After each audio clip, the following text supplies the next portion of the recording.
ልጅቷ እኮ መናገር እንደማትችል አክት እያደረገች ነው እንጂ መናገር ትችላለች። ለካ በበርበሬ ጠርቅመሻታል። በባህላዊ መንገድ የሆነ ሲሚያችሽ። ይህኔ ስልክ ያላነሳሁት እኔ በሆን ኖሮ ከስራ ተባረሻል የሚል ደብዳቤውን ለመጻፍ 1 ሰከንድ እንኳን አይፈጅበትም ነበር። ለምን ደበረ ማለት ነው እንደዚህ እያሳሰበ ያለው? በቃ ሰው ሰላም ሲቀመጥ የሆነ ካረበሽከው እና ደግሞ ፍሙ ካላጨስከው በቃ ደስ አይልማ። ውይ ጽዬ፣ በቃ ሁለት ወደ አይሆንም። በረሩን ለማጥፋት ብለሽ ድምጿን ሲል አረግሻት። አንቺ ልጅ ግን አንድ ቀን ታዋርጅኛለሽ። ወንዶች ደግሞ አንዳንዴ በጣም የጥፋተኝነት ሲሰማቸው ራሳቸውን ለመደበቅ ሲሉ ነው ወደ መጠጥ የሚሄዱት። ደግሞ ምንስጥሩ ምንድነው? በር በያዥ የመሰልሽው ዛሬ ደግሞ ምን አገባ? መቀናቱ ነው። እሺ ግን አልተቀየምሽኝም አይደል ሰኒ? ሁሉም ነገር የማደርገው አንቺን ላለማስቀየም። እኔ አንተን የበታችነት ስሜት እንዲሰማ አደርጋለሁ እንዴ? ጀለስ ምን ሆኖ ነው ጋይስ? ኒናን ነው ወይስ ናቲን ለማስወገድ ነው ቆርጦ የተነሳው? በዛ ምሽት እንደዛ ያንን ነገር ይዞ ወደ ቤት የገባው ምን ታስባላችሁ ጋይስ? ለኔ ካልሆንሽ ለማንም አትሆኝም ነው ወይስ ደግሞ ለኔ ካልሆነ በስተቀር ማንም ወደ አንቺ የሚጠጋውን እደፋዋለሁ ነው? ምንድነው አላማው? ምን ታስባላችሁ? እስኪ ሀሳባችሁን ኮሜንት ላይ አስቀምጡልኝ። እንዴት ናችሁ? ውድ የጽናት ተከታታይ ድራማ ቤተሰቦች ማን ናቸው? ዛሬ ማብረን ጽናት ሪቪው እናደርጋለን። እንዲሁም በቀጣይ ክፍል ምን ሊፈጠር ይችላል አንዳንድ ጉዳዮችን ጀባ ምላችሁ ይሆናል። ወይዘሪት ሶሲና ጽናት ድራማቸውን ቀጥለዋል፣ ፋይታቸውን ቀጥለዋል። ምንም ማድረግ አይቻልም። ሶሲም ቀጥላለች፣ እንዲሁም ጽናትም ቀጥላለች። ሶሲ ደግሞ በትናንትናው ክፍል አንድ ነገር አሳውቃናለች። ማውራት እንደቻለች ተናግራለች። ግን ማውራት እንደቻለች ብትናገር በዚህን ሰዓት ኪራ አያምናትም። አውቀሽ ነው ዝም ያልሽው ብሎ እንትን እንደሚል ስታሰላስል ነበረ በትናንትናው ክፍል በደንብ እናያችሁት። ሸፍነዋለች፣ ችላው ዝም ብላለች። መንገድ እየፈለገች ይመስለኛል፣ ጽናትን የምታጋልጥበት መንገድ እየፈለገች ይመስለኛል። ጽናትም ደግሞ ማውራት እንደቻለች ገብቷታል። በምን መልኩ እንደገባት ባናቅም ብቻ ገብቷታል። ይህንን ነገር ለማጋለጥ ደግሞ ኒናን ጠርታ ከኒና ጋር አግዝኝና እናጋልጥ እያለች ነው። ማን ቀድሞ የሚያጋልጥ ይመስላችኋል? የማ ሚስጥር የሚታወቅ ይመስላችኋል? ምን ታስባላችሁ? የጽናት ወይስ የሶሲ? የትኛው እውነታ ቶሎ የሚጋለጥ ይመስላችኋል?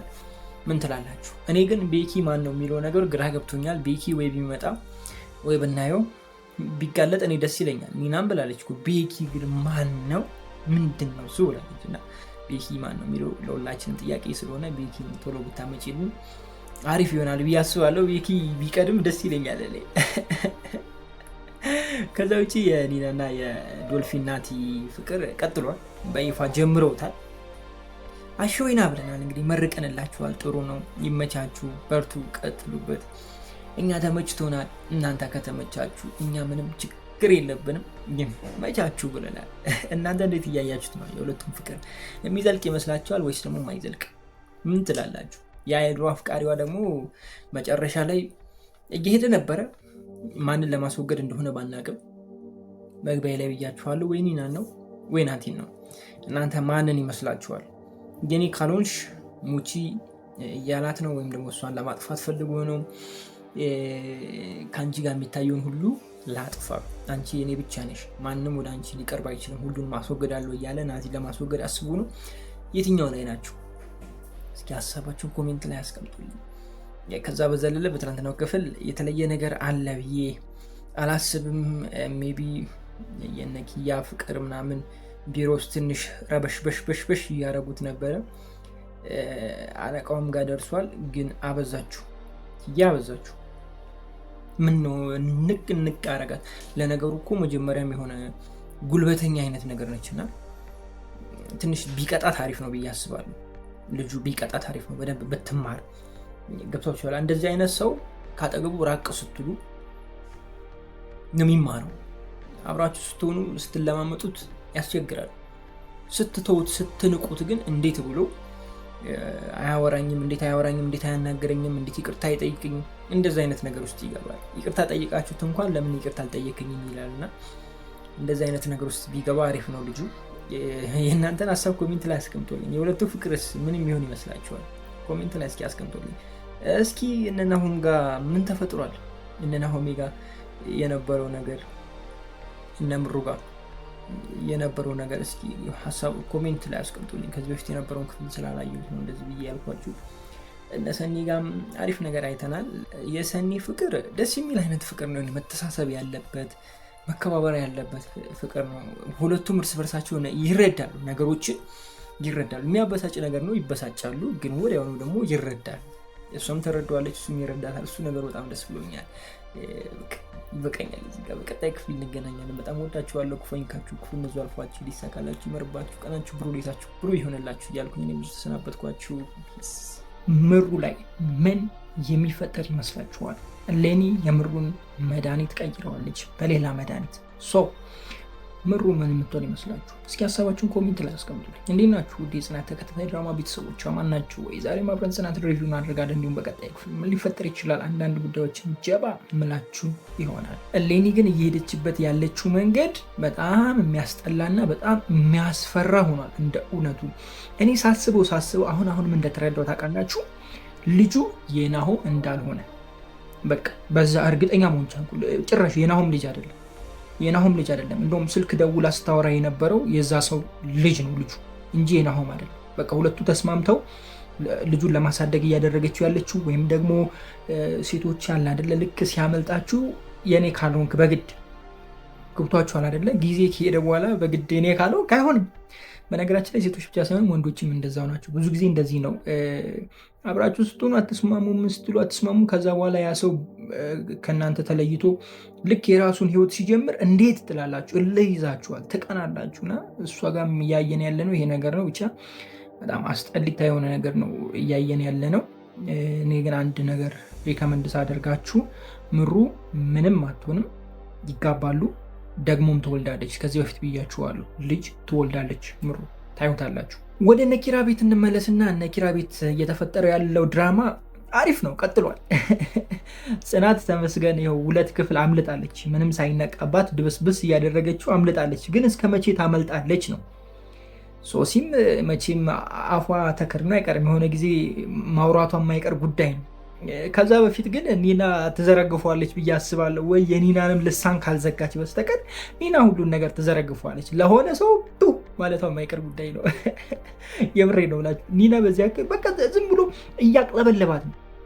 ስለ በርበሬ ነው ሁላ የምታወራው። በቃ በርበሬ ነው፣ የሆነ ነገር ሲነሳ በርበሬው ነው የምትለውና ምሳሌዋ ሁሉ በርበሬ ነው። በቃ ስለዚህ ከባድ ነው የሚሆነው ለጽናት። እስኪ ብቻ አብረን የምናየው ይሆናል። እኔ የሆነ ጽናት መቀጣት አለባት። ከምሪ ነው የምላችሁ፣ አሪፍ የሆነ ቅጣት መቀጣት አለባት። እንደገና ደግሞ የሚደውልልሽ ሰውዬ ቤኪ ነው የምትሉት፣ ደውልላት። እሺ ቤኪ አስጨንቃት፣ በደንብ ደውልላት። በዚህ ሰዓት እንደውም መደዋወል አለባችሁ፣ ምክንያቱም ልሳኗ ተዘግቷል፣ የሚያወራ የለም። በደንብ አውሪ። እሺ ቀጥይ። የኒናና የናቲ ፍቅር የሚሆን ይመስላችኋል? የሚሳካ ይመስላችኋል? እንዴት ታስባላችሁ? እኔ ግን መጀመሪያ አካባቢ ሁለቱ ፍቅረኛሞች ቢሆኑ የሚል ሀሳብ አንስቼ ነበር። ግን አሁን ላይ ሳየው እንደዛ የሚሆን አይመስለኝም። አይዶን ነው አላቅም፣ እርግጠኛ አይደለም፣ እርግጠኛ መሆን አልቻልኩም። ግን በፊት ላይ ሪከመንድ አድርጌያቸዋል፣ ሁለቱ ፍቅረኛሞች ቢሆኑ በጣም ደስ ይለኛል ብያቸዋል። አሁን ግን የድሮ ፍቅረኛዋ ስለመጣ ከድሮ ፍቅረኛዋ ጋር ደግሞ የተለያዩበት መንገድ የሆነ ግልጽ ያልሆነ ነገር ስለሆነ ሜቢ ሊመለሱ ይችላሉ የሚል ሀሳብ ስላለኝ ነው።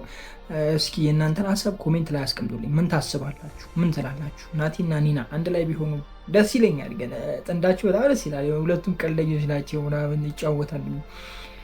ብቻ አሪፍ ጥንድ ይሆናል ብዬ አስባለሁ። ግን የሚሆን አይመስለኝም። ወደ ሰኒ ጋር ስንሄድ እነ ሰኒ ጋርም ግጭቱ ጀምሯል፣ ጦርነቱ ጀምሯል። ከዚህ በፊት አንድ ነገር ነግሬያችሁ ነበረ፣ ከዚህኛው ክፍል በፊት ይመስለኛል። በሁለቱ አለመስማማት መሃል እንደገና ደግሞ ጫማ ለማስጠረቅ ጫማ የተበጠሰ ብር አልያዝኩም ምናምን ብላ የመጣችዋም ልጅ አውቆ የተሰራ ድራማ ወይም ደግሞ አውቆ የተደረገ ነገር ነው፣ የተቀነባበረ ነገር ነው ብያቸዋለሁ። በማን ካላችሁ በናሆም ወይም ደግሞ በድሮ ፍቅረኛዋ ናሆም፣ የሰኒ ፍቅረኛ ድሮ የኪራ ወንድም ማለት ነው በሉት፣ በፈለጋችሁ ጥሩት። ኪሩቤል ያኛው ነው አይደለ ጋይዝ? እሺ ብቻ በናሆም እንያዘውና የሱ ድራማ ነው እየሰራ ያለው ድራማ ነው ብዬ ሪከመንድ አድርጌያቸዋለሁ። እናንተስ ምን ታስባላችሁ? ይሄ ነገር የተቀነባበረ ነው ወይስ ያልተቀነባበረ? የታሰበበት ነው ወይስ አጋጣሚ ነው? ምን ትላላችሁ? ሀሳባችሁን ኮሜንት ላይ አስቀምጡልኝ። ለምን እንደዚህ እንዳልኳችሁ ልንገራችሁ። ምክንያቱም ያለ ምክንያት እቺ ሴት ወደዛ መጣች። ከመጣች በኋላ ያለበትን ሁኔታ እንትን ካለች በኋላ ካጤነች በኋላ ወይም ደግሞ ገና በመጀመሪያው ዕለት ግንኙነት ምሳ ይዛለት መጣች። መጎራረስ ጀመሩ። አንድ በሉ። ሁለተኛ ደግሞ ተመልሳ መታ። ከዛ ሁሉ በኋላ ሰኒ አባራት ምናምን። ከዛ ሁሉ በኋላ መመለስ አልነበረባትም በእርግጥ የዛኔ ትክክለኛ ሰው ብትሆን ኖሮ ማለት ነው። ስለዚህ ከዛ ጊዜ ሁሉ በኋላ መጣች ተመልሳ አይደለ? ከመጣች በኋላ ምንድን ነው ያለችው? ስራ ገብቷቸዋል። ስራ ባትል ኖሮ ከዚህ በኋላ አንገናኝም ብሎ ያባራት ነበረ። ልጁ ግን ስራ ላስቀጠረ ስራ ልፈልግል ስራ ምናምን ብላ ስራ እንዳላት አድርጋ ሞላችሁ። ደግሞ እሱ ከዛ የተሻለ ስራ መስራት ይፈልጋል፣ መታየት ይፈልጋል፣ ከፍ ማለት ይፈልጋል፣ ሰኒ ማስደሰት ይፈልጋል። ይህን አጋጣሚ ደግሞ ሞቶ አይፈልግም። ስለዚህ ከእሷ ጋር ያለውን ግንኙነት ቀጠለ ማለት ነው። ይሄ ድራማ ካልሆነ በስተቀር አጋጣሚ ሊሆን አይችልም። የእናንተን ሀሳብ ኮሜንት ላይ አስቀምጡልኝ። ለማንኛውም ለዛሬ የነበረን ቆይታ ይህን ይመስላል። በጣም ወዳችኋለሁ። ክፉ አይንካችሁ፣ ክፉ እንደወንዙ አልፏችሁ፣ ሊሳካላችሁ፣ ይመርባችሁ፣ ቀናችሁን ብሩ፣ ሌታችሁን ብሩ ይሆንላችሁ እያልኩኝ እኔ በዚህ ተሰናበትኳችሁ። ሰው በገዛ እጁ ሰላሙን ያጣል። በስመ አብ! ኧረ ጽናት ምን ነው ባትዋሽ፣ ምን ነው አርፈሽ ብትቀመጪ። ሰላምሽን አጣሽው እኮ በቃ ሰላም የሚባል ነገር ጠፋ። የምሬን ነው የምላችሁ። ጽናት እንደዚህ ስትሆን አይቻላቅም። በቁሟ እኮ በቃ መቃዠት ጀመረች። በቁሟ ህልም እያየች ነው። ያው መጣ እኮ አይቀርም፣ ምክንያቱም ደብቃ አትችለውም። ሲጀመር ደግሞ እያወራች ነው፣ በቃ ሳትጠየቅ እየለፈለፈች ነው። ሰው ከባድ ነው የሚሆነው ነገሩ። ለማንኛውም እንዴት ናችሁ ውድ የጽናት ተከታታይ ድራማ ቤተሰቦች፣ አማን ናችሁ? ዛሬ አብረን ጽናት ሪቪው እናደርጋለን። እንዲሁም በቀጣይ ክፍል ምን ሊፈጠር ይችላል አንዳንድ ጉዳዮች እንጀባ እላችኋለሁ። ጽናት በትናንትና ክፍል አሽዌና ነበረ። በተለይ ደግሞ ኒና ከህመም በኋላ በጥቁር መነጽር ከች ብላለናለች። ዋው ብለናል። ኒና እኮ ትለይብናለች ስንል በምክንያት ምንም ማድረግ አይቻልም። በቃ ትለይብናለች።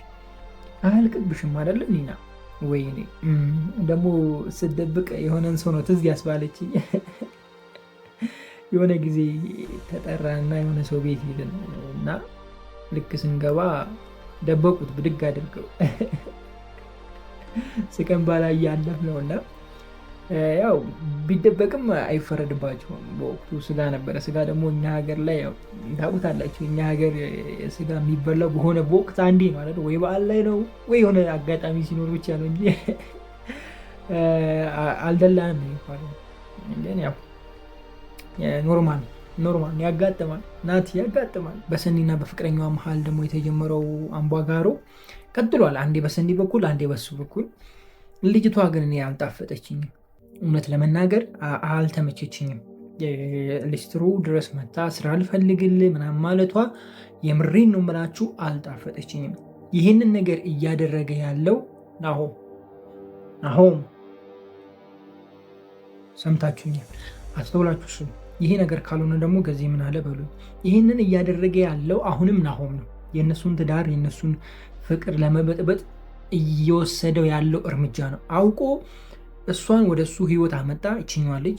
ከዛ ስራ ምናምን ብላ የስራ ድክመት ስላለበት ወይም ደግሞ ስራ ስላጣ አይደለ እዚህ ጋር የሆነው ደግሞ በዚህ መንገድ መጣ ወደ እሱ። ከዛ ደግሞ ስልክም የደወለው አውቀው እሷ ስልክ ትታ እንድትሄድ አመቻችቶ ነው። ብቻ ይህን ነገር እያደረገ ያለው አመቻችቶ ነው፣ ነገሮችን አመቻችቶ ነው ይህን ነገር እያደረገ ያለው። ወይም ደግሞ ስልኩን እዛ ጥላ እንደሄደች ይችኛዋ ልጅ ኮንፈርሜሽን ሰጥተው ነው የደውለው በዛን ሰዓት። መለላችሁ ፈልጌ ነው አሁንም እየሆነው ያለው በህይወታቸው ወይም ደግሞ ይሄ እየተፈጠረ ያለው በሰኒ ጉዳይ የናሆም እጅ ያለበት ወይም ደግሞ የድሮ ፍቅረኛዋ ነው የሚባለው አይደለ? የእሱ እጅ ያለበት ነው እያልኳችሁ ያለው። ተረዳችሁኝ አይደለ? ይህ ካልሆነ ደግሞ ትቀጡኛላችሁ። የፈለጋችሁት እንዳያሳስባችሁ። ለማንኛውም እንቀጥል። ወደ ሶሲ እንሄድና ሶሲ በቀጣይ ክፍል አሪፍ ነገር ይዛ ትመጣለች ብዬ አስባለሁ። ማለት እሷን የሚያምኑበት መንገድ ይፈጠራል ብዬ አስባለሁ። በአሁኑ ሳምንት ወይም ደግሞ በአሁኑ ክፍል ተደፋፍኖ አልፏል። እንግዲህ ቀጣይ እሁድ ላይ በሚለቀቀው ወይም ደግሞ ማክሰኞ ላይ በሚለቀቁ ክፍል ነገሮች ተድበስብሶ ነው ይባላል። ተድበስብሶ እንደማያልፉ እርግጠኛ ልሆንላችሁ ይችላለሁ። ለማንኛውም ከዚህ የተለየ ነገር አለ ብዬ አላስብም። ምናልባት የዘለልኩት እናንተ የምትጨምሩልኝ ነገር ካለ ኮሜንት ላይ ትጨምሩልኝ ትችላላችሁ። በጣም ወዳችኋለሁ። ክፉ አይንካችሁ፣ ክፉ እንደንዙ አልፏችሁ፣ ይዲሳካላችሁ፣ ይመርባችሁ፣ ቀናችሁን ብሩ፣ ሌታችሁን ብሩ ይሆንላችሁ እያልኩኝ እኔ በዚህ ተሰናበትኳችሁ። ፒስ ብላችሁ ወደ ሰኒ ሽብልል አላችሁ። ይመቻችሁ። እኔን ሰኒ እኔን ጠንበለል እኔን ብያለሁ። የምሬን ነው የምላችሁ። ገና ከመጀመሯ ማለት ገና ከመረጋጋታችሁ ደግሞ ወደ እነሱ መለስ ተው ብያለሁ። ተው ግን ነገሮች ተፈጥረው ከዛ ደግሞ ነገሮች የተስተካከሉበት መንገድ ዋው ብለናል። የምሬን ነው ማለት ይሄ ትክክለኛ ፍቅር የሚባለው አይነት ፍቅር ይመስለኛል እያየን ያለ ነው። ማለት የሆነ ነገር ስታዩ ያበሳጫችኋል፣ መልሳችሁ ደግሞ ማንም ሳያስታርቃችሁ እርስ በርሳችሁ ትታረቃላችሁ። ይሄ የፍቅር አንዱ መገለጫ ነው ብዬ አስባለሁ። ማለት ያው የሰው ልጆች ነን። የሰው ልጆች እስከሆን ድረስ ብዙ የሚያጋጨን ነገር ሊኖር ይችላል። ሳናስበው ስህተት ልንሰራ እንችላለን። እነዛ ስህተቶች ሲፈጠሩ እርስ በርሳችን አለመመቻቸት፣ መቃረን ምናምን ይመጣል። ያንን መቃረን ያንን አለመመቻቸት በራሳችን መንገድ ማንም ሳያዘን ማንም ጣልቃ ሳይገባ ሽማግሌ ሳይመጣ ከታረቃችሁ ይሄ ምን እንደሚባል አላቅም። እናንተ የምትሉት ነገር ካለ ኮሜንት ላይ አስቀምጡልኝ። እንዴት ናችሁ ውድ የጽናት ተከታታይ ድራማ ቤተሰቦች? አማን ናችሁ ወይ? ዛሬ አብረን ጽናትን ሪቪው እናደርጋለን። እንዲሁም በቀጣይ ክፍል ምን ሊፈጠር ይችላል አንዳንድ ጉዳዮችን ጀባ እምላችሁ ይሆናል። በትላንትናው ክፍል ሁሉም በርበሬ ታጥኖ ተኝቷል። ወይ ጽናት ምን አስባ ነው እንዴ? ምን ሆና ነው? ምን ሾኩ ብሏት ነው? ጋይስ ጥሩ ልጅ አልነበረችም ጽናት። በቃ የምሬን እምላችሁ ጽናት እያየናት እየጠፋች ነው። ከምሬ እየጠፋች ነው። እኔ እንደዛ ነው የሚሰማኝ። እንዴ ጽናት እኔ እንደውም የሆነ መርዝ አይነት ምናምን ነገር ነበር የጠበቁት። ጭራሽ በርበሬ አጠና ዝግታ አረገችበት። ደግሞ እኮ የገረመኝ ራሳቸው ገብቶ እዛ መውደቃቸው ነው። እንዴ እንዴት ነው ነገሩ? እቺ ግን ጥሩ ምክንያት ትሆናለች ብዬ አስባለሁ። ራሷ ነች እኛን ልትገለን እንደዚህ ያደረገችው ምናምን ተለውጫለሁ ብላ መታ ምናምን ብላ ጽናት ወደ እሷ ለማዞር ይመስለኛል። ምክንያቱም ሴትዮ እዛ ጋ ወድቃለች። የሆነ ሰው ቢመጣ ጽናትን ነው እንትን የሚያደርጓት አይደለ? ስለዚህ ራሷ ሶሲ ነች እንደዚህ ያደረገችን እንዲባል ይመስለኛል ይህንን ነገር እያደረገች ያለችው። ግን በቀጣይ ክፍል ትንሽ ከበድ ያለ ነገር ሊኖር ይችላል በጽናትና በኪራ መካከል፣ እንደዛ ይሰማኛል። ኪራም ሶሲ ያለችው ነገር እውነት እንደሆነ ይቀበላል ብዬ ነው ማስበው። ማለት ይሄ ነገር እንደዛ ነው የሚያስረዳው። ይሄ ነገር እንዳይወጣ ነው ጽናት ክፉ እየሆነች ያለችው ብሎ ስለሚያስብ ትንሽ ከበድ ያለ ነገር ልናይ እንችላለን። ከዛ ውጭ ሀና ይመች። ኧረ ከክብሮም ጋር ተጀመረ ብያችሁ ነበር ባለፈው እንደተያዩ ምናምን እዛ ኪራ ቢሮ ውስጥ እንዳወሩ ምናምን እንዴት ነው ቡና ማጥጣው ብላ ስትወርድበት አልነበር? ኢትዮጵያ አይደለ ምናምን ብላ የዛለት ነው በቃ ሁለቱ ብያችሁ ነበር። እና አሁንም ሁለቱ ጥሩ ነገር ላይ ናቸው። እኔ ደስ ብሎኛል እሱ ነገር መጀመሩ። ምክንያቱም እሷ የሆነ ጓደኛ ብትይዝ በጣም ደስ ይለኝ ነበር። ሀሳቤም ስለነበረ ህልሜም ስለነበረ የሆነ ፍቅረኛ ይዛ ከፍቅረኛዋ ጋር የምታደርገውን ጸብ ምናምን ማየት ስለፈልግ ነው። ምክንያቱም ቢሮ ውስጥ የምታደርገው ውሏ ላይ የምትሰራውን ስራ ታውቃላችሁ። ከፍቅረኛዋ ጋር ምን አይነት ተንኮል ምን አይነት ነገር ሊፈጠር ይችላል በህይወቷ ብዬ ሳስብ እና እሱን ነገር ለማየት በጣም ጓጓ ነበር። እሱን ነገር ማየት ችለናል።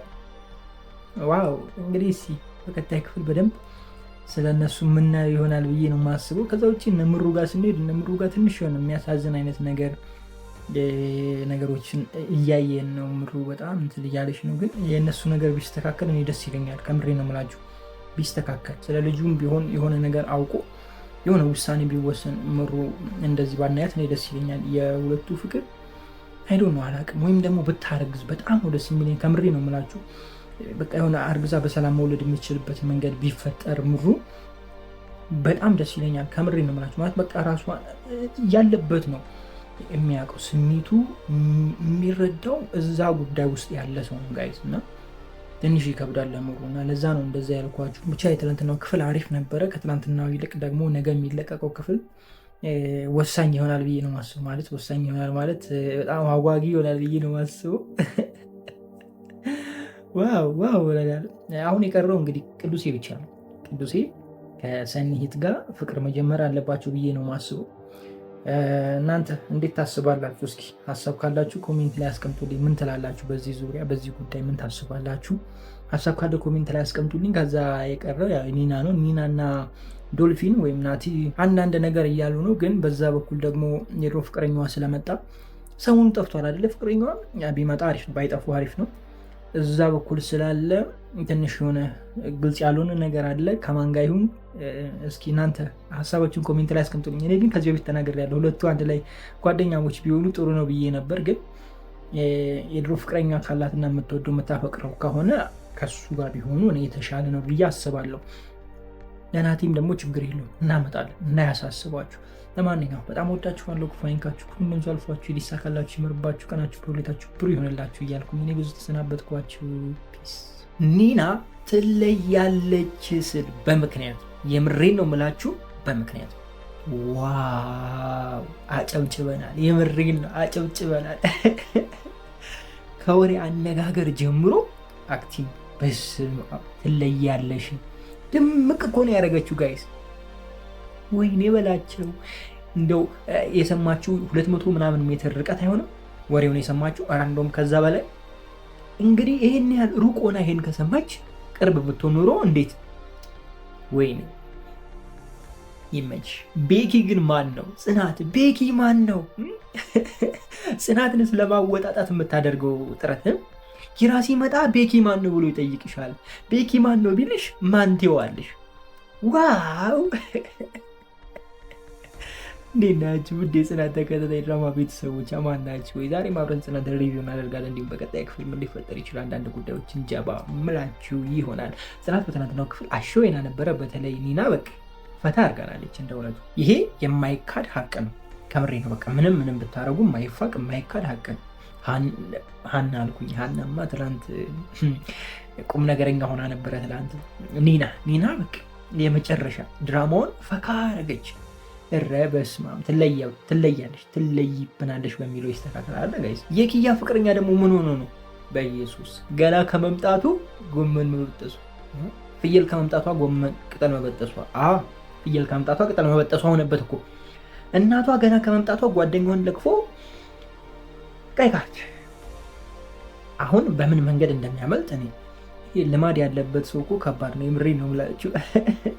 እኔ በሱ አልፈርድም። አንዳንዴ የሆነ የለመዳችሁት ማለት ረጅም ጊዜ ይሄ ልጅ በእንደዚህ አይነት ህይወት ውስጥ አልፏል። በአንዴ ከእንደዚህ አይነት ህይወት ውስጥ ይወጣል ማለት ትንሽ ይከብዳል። አልፈርድበትም፣ ግን ባይፈጠር እኔ በጣም ደስ ይለኝ ነበር። በቃ እሱ ነገር ትንሽ ያሳዝን ነበር፣ ብቻ ይደብር ነበር። ማየት የነበረብን እቤት መጥቶ ከእናቷ ጋር ምናምን ኪያ ላይ ሙድ ሲይዙ ምናምን አይነት ነገር ብናይ፣ ከዛ በኋላ ቢሆን ደስ ይል ነበር። ማለት ከ3 ክፍል በኋላ እንደዚህ አይነት ነገር ቢፈጠር የተሻለ ይሆናል ብዬ አስባለሁ። ግን አውቀውታል። በቃ የገባቸው ናቸው ቤተሰቦቿ፣ የኪያ እናት ምናምን ጓደኛ የገባቸው ናቸው። በዛ ሌሊት ምንም ሳይመስለው የሄደው ይሄ ልጅ የሆነ ነገር ነው ዱርዬ እንደሆነ በቃ ገብቷችኋል። እኔ ደግሞ በጣም ግራ የገባኝ አትሉኝ እነ ምሩ ቤት እነ ናሆም ጋር የተፈጠረው ነገር ነው። ልጅቷ ምን አስባ ነው እንደዛ ሄዳ እንደዛ እያደረገች ያለችው? ደግሞ አይታችኋል። መድኃኒት ምናምን እንደዚህ በጥብጣ ምናምን ወተት አስመስላ በሃይላንድ አስቀምጣ ነው የወጣችው። ይዛ አልወጣችም። ይዛ ስትገባ አይተናል። ስትወጣ ግን ይዛ አልወጣችም። ምን አስባ ነው? ወተት ነው ብሎ ይጠጡታል ብላ አስባ ነው ወይስ ምን አቅዳ ነው? እኔ አልገባኝም። እሱ ጋር አልገባኝም። እንደገና ደግሞ መታ መበጥበጡ እንጃ። የያዛ ባዛ አይለቅም አሉ። አሁን እሷን በቀይ ካርድ ማባረር አለባቸው። እኔ የሚሰማኝ እንደዛ ነው። ከዚህ በኋላ ናሆም ጋር መበጥበጥ የለባትም፣ ምሩም መበጥበጥ የለባትም። በቃ በቀይ ካርድ ማባረር አለባቸው። ከምሬ ነው የምላችሁ። በቃ ልጁ ተገኝታለች። አባት ሆነ አባትነቱን ይቀበላል።